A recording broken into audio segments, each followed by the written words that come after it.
It has been more than 6 months since schools were closed due to COVID-19 pandemic. Following decline in COVID-19 cases, the federal government has directed resumption of schools. Today, we will look at necessary measures to ensure safety of students and teachers at this time.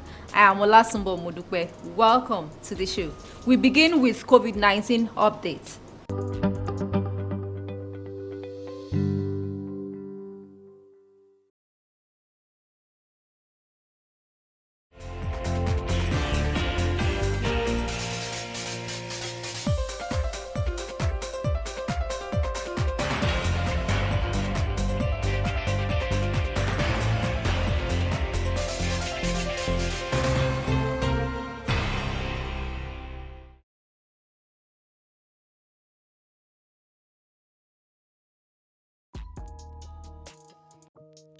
The Nigeria Center for Disease Control says there's no scientific evidence that body-worn labels of tags marketed as Air Doctor by members of the public can protect individuals from getting infected with COVID-19. According to the agency, these body tags are touted as air disinfectants with the ability to inactivate any germ within the surrounding of the wearer over a long period of time. There are no evidences to support the claim that Air Doctor offers the benefit to the wearer as the active ingredients, which are often advertised as chlorine dioxide with sodium chloride, do not exist in the environment for a long time and can lead to serious health effects, especially in children. The NCDC says anyone who chooses to wear these tags should continue to adhere to the other non-pharmaceutical interventions which reduce the risk of transmission of the virus. As schools begin to reopen in some areas, the public are cautioned to adhere to protocols and advisories for reopening. The Health Minister, Osagie Enakere, said records show that 10% of all positive cases have been treated are below the age of 19 years. In Lagos, Governor Babajide Sanwo-Olu has ordered the resumption of all public and private schools from September 21, 2020. Only pupils in Junior Secondary School 3 and Senior Secondary School 2 are allowed to resume for physical classes in public schools.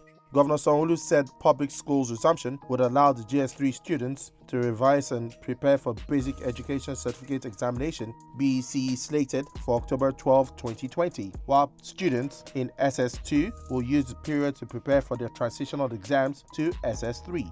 Unlike the resumption schedule for the public schools, the governor permitted all levels of classes in private schools to resume, but with strong advice to school owners to consider implementing a staggered daily resumption schedule and classes on alternate days during the week.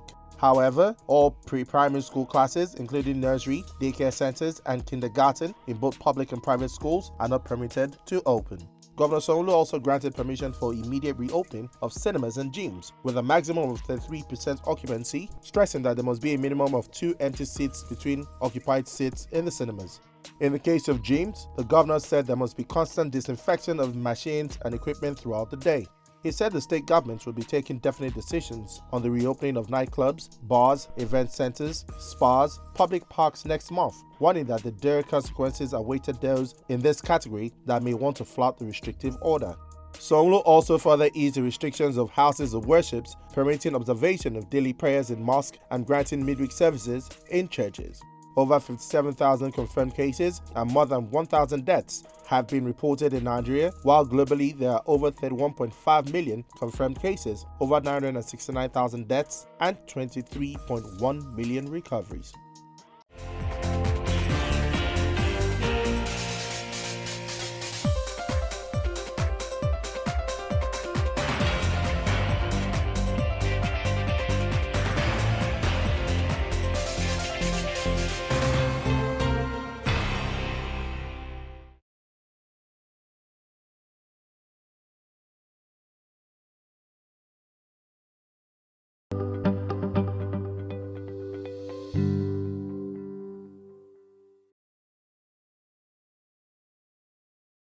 Joining me now via Skype is Dr. Odunayo Talabi. Dr. Talabi is a public health physician and the MD Pretty Health Care Limited.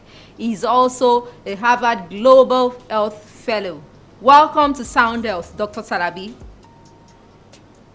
Thank you for having me. Okay, Dr. Talabi, what do you think about the federal government's directive on phased classes? Is the time ripe for school reopening? Okay, first, I need to say that around now, there are no easy solutions. We are only trying to strike a balance here and there. See, we have to strike a balance between life and livelihood. So, should schools reopen? We think that the stage at which we are now, we should begin a form of return to normalcy. So I would say the decision to open schools by the federal government is not a bad one, especially as we are looking at phased reopening. One way or the other, life has to go on. Okay, some have clamored for reopening of the educational space for only terminal classes. Do you have a different view? Yeah, so terminal classes at the beginning, yes. I feel that we should start because we need to still test the waters. We need to approach slowly so that if we notice any anything untoward, we can quickly retrace our steps, and we can also solve whatever problem we see along the way. So terminal classes can start the reopening, but to say that that should be the only class that's going to open, I may not agree with that. What we should do is to ensure that we face to the point at which other classes too can resume. Remember that not just a learning environment for some children. That is where they get their nutritious meals. That is where they get, some of them have access to sick days. So school is more than just a learning environment for them. So they need to be in school. It is important that they are in school. And we must work towards ensuring that everyone eventually returns to school. Safety-wise now, what are some of the issues that need to be addressed? Okay, so in terms of how to make schools safe now, I think this is what everyone must now work hand in hand to make happen. We should give some credit to the government. At least they have been able to an extent manage the transmission of COVID-19. So what we now need to do is to avoid an explosion of cases. You know, we're anticipating that schools are environment where we have a population of people relating closely together. And what infection need is contact, frequency, and of course time. So all these are present in schools because they come together always, they want to play, and those things, those factors are there. So we want to now keep those schools safe. More so, for the sake of the adults, not even the children. The children can mostly serve as reservoirs. They are not really in great danger from what evidence has shown to us. So we need to now make school safe by bringing together a team of preventive health stakeholders. Let me put it that way. And this team is going to include the parents, the teachers, the government, and even the students themselves. Everyone has a role to play. If you can do that, of course, we'll be able to achieve the role of keeping a social distance, which is difficult in schools, wearing face masks, and then ensuring wash facilities in schools. Okay, what measures should be put in place for strict enforcement of protocols on sanitation, hygiene, and distancing? And what do you think can be done to ensure strict enforcement or implementation? Yes, so we need to be very, very real here. Now, the measures that are required, because I've read that protocol that the need for schools to reopen. I must say that those protocols are expensive. I can tell you that they're expensive. So we have to now look for how to make it possible for schools to meet these demands and protocols. So we look at what are simple solutions we can put in place. If they do not buy enough hand sanitizer to go around, can we use soap and running water instead? That may be cheaper for them. They want to say, if you say they should put in isolation facilities, are we going to be saying they should put ventilators there? Some things are just out of bound for people who have been at home for months. They may not even have resources to do that. So what government should first do is to look at realistic options for those schools and then to now support them to put those things in place. It should help to say, okay, if you can get this in bulk, you can make it cheaper for schools to have access to, so that they can use that to open. It's only then we can now go about enforcement to ensure that everyone complies with this in order to keep us safe. Remember, I want to believe that there's no school that will want disease explosion in their environment. So the government should, before regulation and enforcement, support, direct, make possible, and then enforce. Dr. Talabi, tell us what guidelines must be in place for the vulnerable ones, especially students with special needs. Yes, so we have to carry them along. Actually, it's very important, that we don't leave them behind. Now, I must say that all the measures that we need for everyone is also needed for them. Perhaps we now need to take special care to ensure that some of these measures do not remove them in the scheme of things. We want to ensure that if we say we want to have a hand wash facility, we must ensure that disabled people can use that facility. Otherwise, we provide their own, for instance. So we must factor them into whatever we are doing. We can't keep them at home. That would be like stigmatization. And then we don't want them to be more vulnerable by bringing them into the school. So the measures should be the measures taken for everyone, in addition to measures that will make their own life even better. Okay. Should schools replicate similar settings at isolation centers in sick bays? Okay, so that would have been desirable, that would have been desirable. But like I said before, that if we put too high a bar, they may not be able to meet up with those kind of protocols. So we have a unit dedicated for as an isolation center. You want that unit to have 1 or 2 beds. You want it to have a wall screen. You want it to have a nurse station.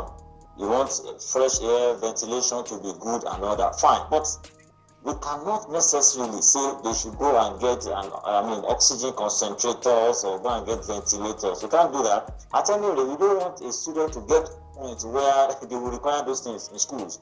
There must be protocols in place. The school health officials must have protocols in place to quickly detect, diagnose, and refer before it gets to that point. In that regard, we want them to have a unit dedicated, quite all right, like the government is saying, but it shouldn't have sophisticated equipment like we have in other isolation units and centers around. How can we avoid succession of outbreaks as reported in other climes as school resumes now? Yes, so first we have to learn from what they did wrong and what they did right. Here, the non-pharmaceutical intervention is our best bet. It's actually the best way to go for us. So, like I said before, your intervention in school starts from the security men. If you notice, they're usually the ones that will even check the temperature. So you need to train them to actually do it the right way. Otherwise, they will let in someone who is not supposed to enter the school environment. And then the cleaners, the cooks, the teachers, everyone has a role to play. What we are trying to do is to what I call decentralizing prevention. Meaning that instead of giving the role to the school administration or government or teachers, we give the role to everyone. Each person is responsible for his or her own safety. If you can do that, then it becomes easier for the person to wear a mask when you are in a crowd. It becomes easier for the person to keep a social distance. And of course, you will need to tell the person to wash hands with soap and water or not to put hand in the mouth. So we should recruit the students and every staff into that chain of prevention. And if we can do that, then we are sure to prevent infection. Because if one level fails, the other will fail. For instance, you are not keeping a social distance because you cannot do it, but you are wearing a face mask, then droplets cannot spread to your face. So we need to maintain that multiple level of protection and prevention. If you can do that, so if one person defaults, the other person can make up for it. If one level fails, the other level will make up, and by so doing, you will not have an explosion of the infection. Thank you so much, Dr. Talabi, for your expertise on the show. We value your time and resources. It's my pleasure. Thank you. That has been Dr. Odunayo Talabi. Dr. Talabi is a public health physician and the MD Pretty Healthcare Limited.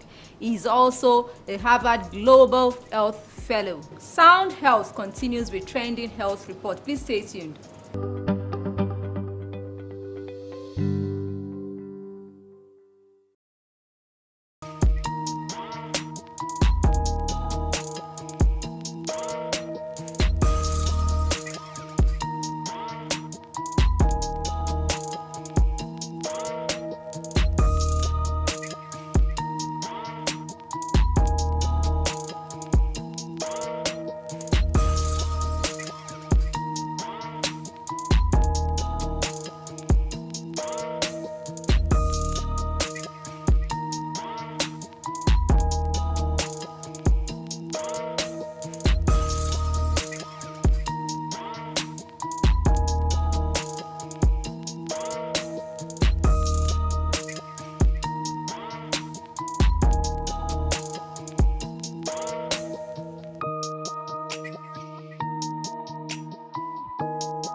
This is where we say thank you on today's episode of Sound Health. For comments and inquiries, please send SMS to 0035826603 or follow us on social media at LCV Social #Sound Health. A sound health is a sound mind. Make healthy living your choice.